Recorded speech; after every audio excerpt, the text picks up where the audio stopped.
Some movies scare you on screen, and others you feel in your bones. In 1973, a film hit theaters that made people faint, vomit, and even claim to be possessed. But what most don't know is that the real horror might have happened behind the camera. Tonight, we're going to uncover the story of The Exorcist, a movie so dark and so cursed that even those who made it claimed that something followed them home. I'm your host, Cody Richardson, and this is Mystery Archives. When you talk about horror cinema, The Exorcist stands at the top, not just for what's on screen, but for what went wrong behind it. The film was based on William Peter Blatty's 1971 novel, which itself was inspired by a true case, the 1949 exorcism of a boy only known by the pseudonym of Roland Doe. That real event, documented by priests in Maryland, allegedly involved moving furniture, guttural voices, and the word hell being carved into the boy's flesh. Director William Friedkin and Blatty wanted to tell the story truthfully, and not as fantasy, but as something that could actually happen. They filmed in Washington, D.C. and New York, transforming ordinary neighborhoods into scenes of demonic horror. But even before the cameras rolled, something strange began to happen. The set of the McNeil house, Reagan's home in the film, suddenly caught fire. A bird had flown into a circuit box, causing a massive electrical blaze that burned down most of the stage. Everything was destroyed, except for one room, Reagan's bedroom, the site of the possession. It remained untouched, perfect, almost as if protected. It seemed to be the first of many signs that something was not quite right. Production then halted for weeks while repairs were made, and Friedkin, known for being skeptical, reportedly asked a Catholic priest to come to the studio and bless the set before they resumed filming. The shoot for the film was only supposed to last 85 days, and it took more than 200. Accidents became routine, equipment malfunctioned constantly, and actors and crew were injured in very bizarre ways. Ellen Burstyn, who played Reagan's mother, suffered a permanent spinal injury during a stunt gone wrong. In the film, when Reagan slaps her and sends her crashing to the floor, that scream that you hear, that's real.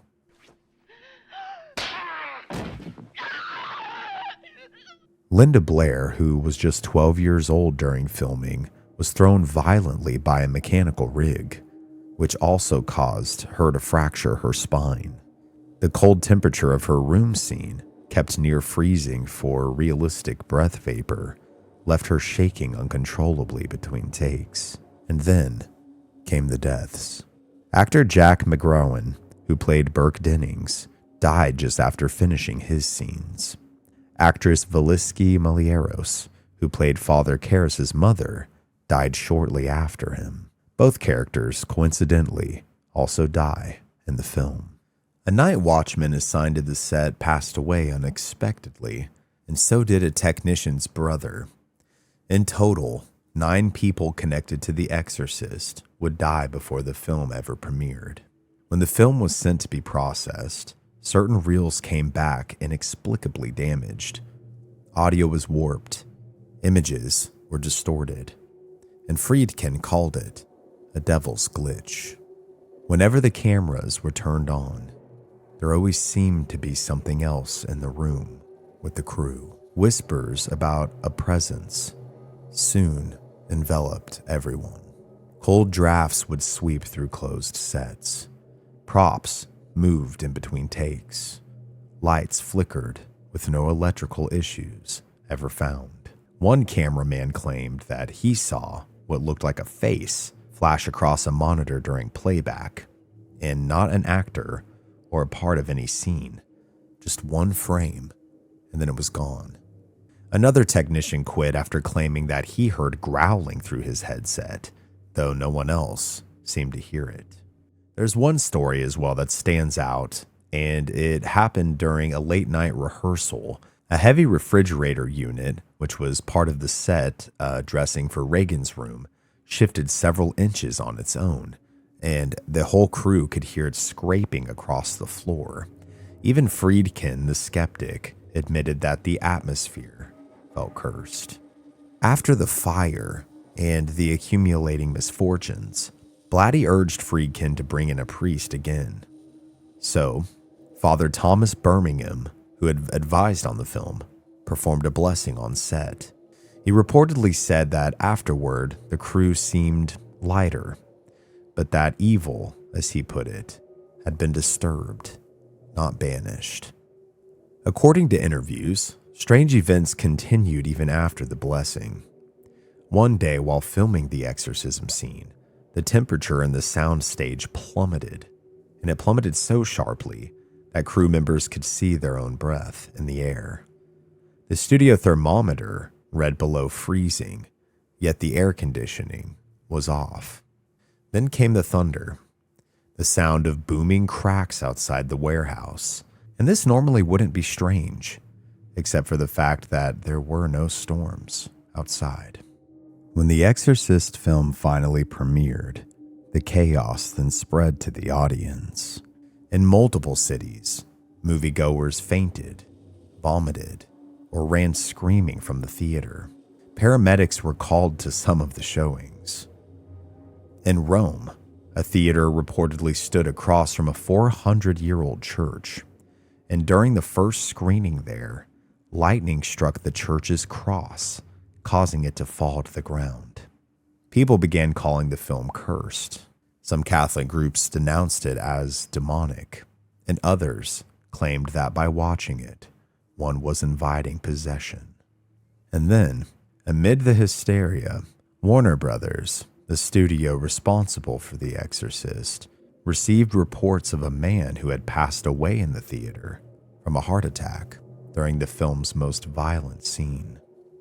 In one of the most unsettling coincidences in cinematic history, a real-life murderer appears in the film itself.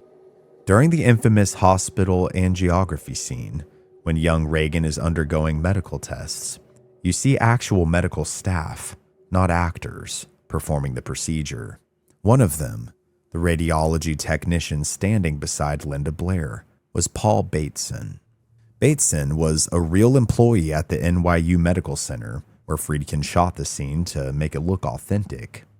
He was quiet, skilled, and unassuming. Exactly what a director wanted, to portray realism. But just a few years later, Bateson was arrested for murder. In 1979, he was convicted for killing film critic Addison Verrill, who had been brutally murdered in his New York apartment. Police connected Bateson to the crime after he drunkenly confessed to a journalist at a bar, claiming that he had killed Verrill after meeting him at a gay nightclub.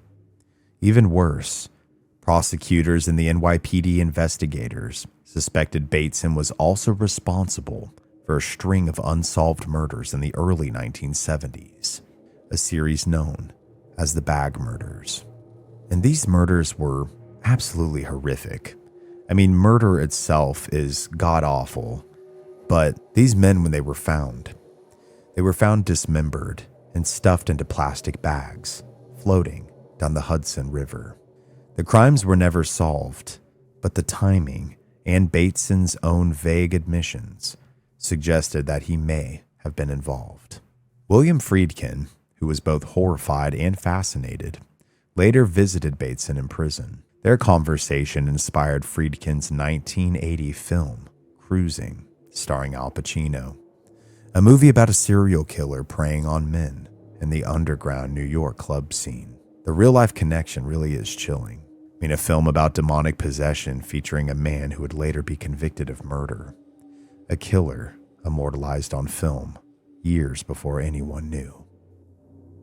I had mentioned previously a few notable deaths surrounding The Exorcist, but to give you the full scope of just how much darkness surrounded its filming and release, these are all the deaths associated with the film. Jack McGowan. He played Burke Dennings, the drunken film director in the story who dies after being thrown from a window by Reagan's demonic force.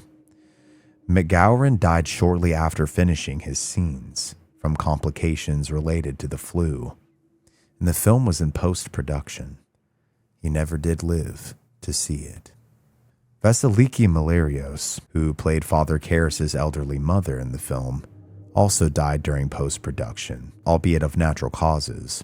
But like her character, she passed before the film's release. While shooting in Rome, actor Max von Sydow, who played Father Marin, received word that his brother had died unexpectedly in Sweden. He left the set for the funeral, obviously incredibly shaken. As filming began, 12-year-old Linda Blair lost her grandfather. The family took it as an omen that death had entered the production, even before cameras had started rolling. There were also other deaths that aren't typically talked about surrounding the film.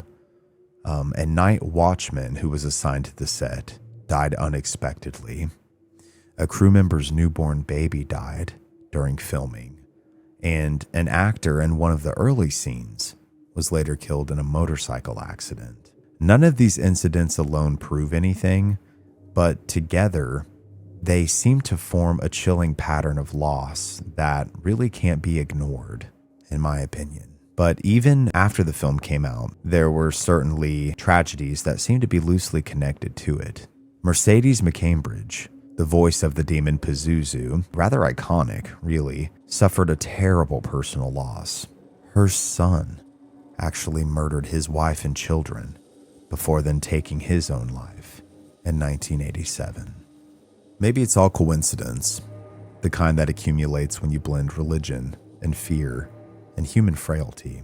But maybe the film just didn't depict evil. Maybe it truly did disturb something. I've covered this topic before, and this was several years ago, but I have my own story to tell, and it's actually the only time in Mystery Archive's history that I've had something manifest in my home as a result of a topic that I was researching. I've told this story many a times in my live streams. It occurred whilst I was editing the original video, so I can't quite recall if I included it within that video or not, but I figured I would go ahead and talk about it again here and now.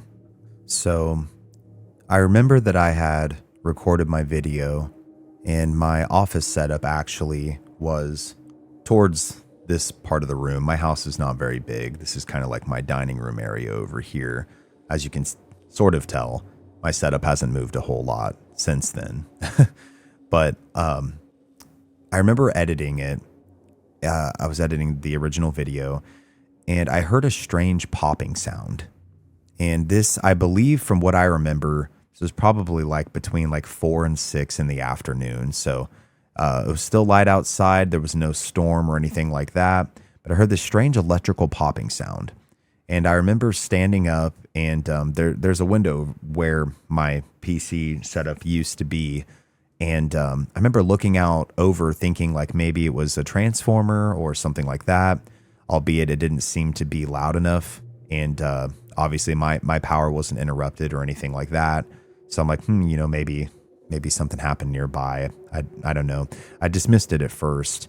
But the weird thing that happened was when I sat down, I had, for context, the monitor that I had wasn't very good on anti-glare. So it kind of, especially with the sunlight hitting it a little bit, it tended to refract part of the room. With that being said, I sat down, and off in the corner by my front door, I saw in the bottom, so this would have been my bottom left of the screen, I saw some kind of figure. And all I know is, now I was raised religious for a short period of time. I was raised Catholic. I've been very open about that. But I would consider myself more of a spiritual theist, personally, as in, I'm a very spiritual person, but I don't necessarily adhere to any specific religion in particular.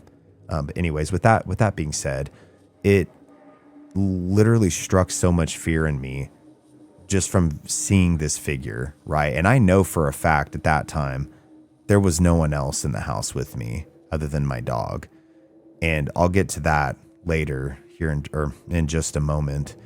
But I remember seeing the reflection of the figure in my monitor, and it triggered something in me where I literally started praying out loud. Like I was praying out loud out of pure terror. And I believe I started saying the Our Father. And within, I want to say it felt like easily 5-10 minutes of this, but it had to have maybe been like, if I were to guess, between 30 and 60 seconds. And then I remember looking, like I was so scared, you guys, that I couldn't continue to look at the figure in my screen. And I sure as shit, as tough as we like to be sometimes, when you encounter something like this, something that's so out of your depth of normalcy, I'll be straight up. I was too scared to turn around and see what could be there. And what would have made it even worse is if I couldn't fucking see it. And then like I look back at my screen or something and it's still there. You know what I mean? Like, God, I have chills just thinking about it now. But, long story short, I began to pray out loud and this figure just vanished. And that feeling of terror and oppression vanished with it. But I remember being very freaked out over that. And that really led me to the conviction that I really think there's something dark and evil that surrounds this film. And with that being said, the film that is shown these days, or the film that made it to widespread dissemination as far as like the film that you can purchase on DVD, Blu-ray, stream, all of that, VHS, I'm sure back in the day, was actually not the original cut of the film. The original cut of the film is what people believe to actually be truly cursed or haunted, or however you want to look at it. But that was my experience. And what makes it even weirder is for the longest time prior to that, and even after, for no reason at all, my dog Luna would stare into that corner like she was watching something. And it used to freak me out. I remember I'd be like, can we not do that? You know, this was, before even anything manifested. And then obviously that was the first thing on my mind anytime she would do it after. And it certainly could have just been a coincidence or just weird timing. I have no idea. But yeah, that day, no one was there with me. My ex at the time was out somewhere. I can't remember exactly. I think she was with her parents or something. So it was just me and Luna. And I know for a fact that definitely wasn't my dog. So yeah, I have some personal ties to this story. And I think for me, that just makes it really hit home a little harder.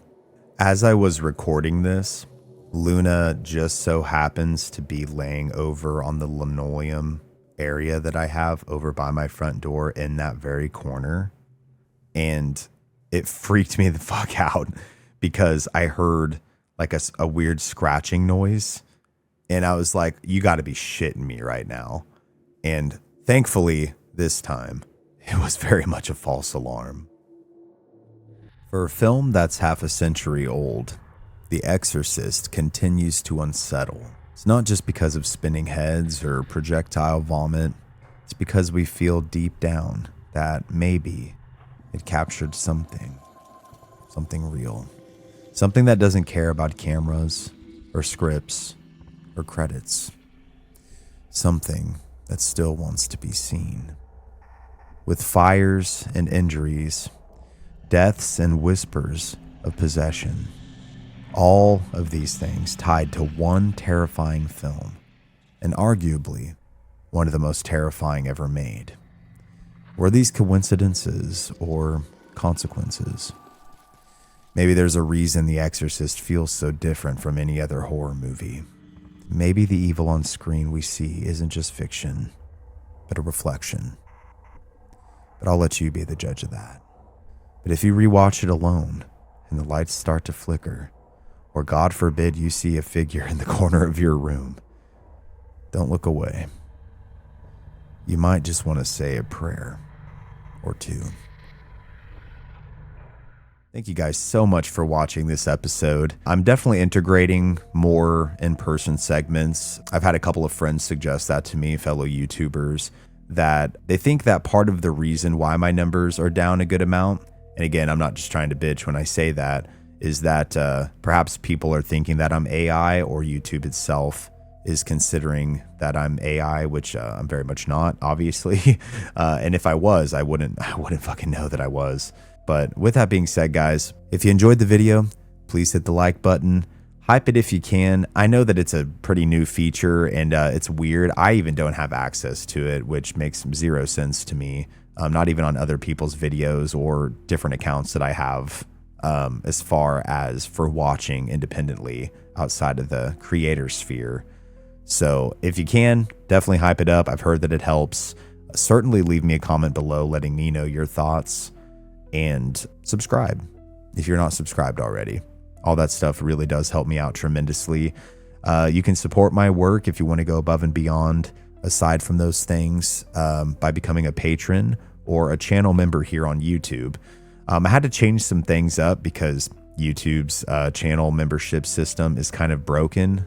It tends to promote members only content over just like the regular videos. And I think that was most definitely a contributing factor to the whole numbers being down and that sort of a thing. So if you do become a channel member by clicking join here on YouTube, shoot me an email at mysteryarchives@gmail.com. And if you are in the second tier or higher, then you get access to a Google Drive folder that has all of my content, a bunch of behind the scenes stuff, just a bunch of goodies for you. That I'll give you access to. And Patreon, you get access to the same folder if you're the second tier or higher. And most of my content is already on Patreon ad-free. I tend to upload the videos after I try for before, but it's usually right after I upload them on YouTube. I do it on Patreon. So aside from that, guys, I did just put out my 4th book. So I've got Stories from the Archives, volumes 1 through 4 now. You can purchase those from beyondthefraypublishing.com or Amazon, or you can purchase them from my store, which will be a physical copy that I send out to you that I autograph. Albeit, I think it's a couple bucks more by comparison, but it's just for me to be able to cover shipping. And I don't make a ton on them, to be entirely honest, guys. But you know, every little bit helps for sure. But with that being said, visit my store at mysteryarchives.myshopify.com if you would like to.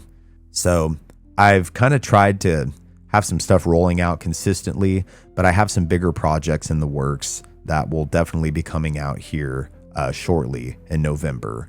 So appreciate you all as always. And yeah, this has been Cody here at Mystery Archives. Make sure to stay safe out there from creepy manifestations and cursed movies, demons, and all the rest of it. And I'll see you next time. Take care.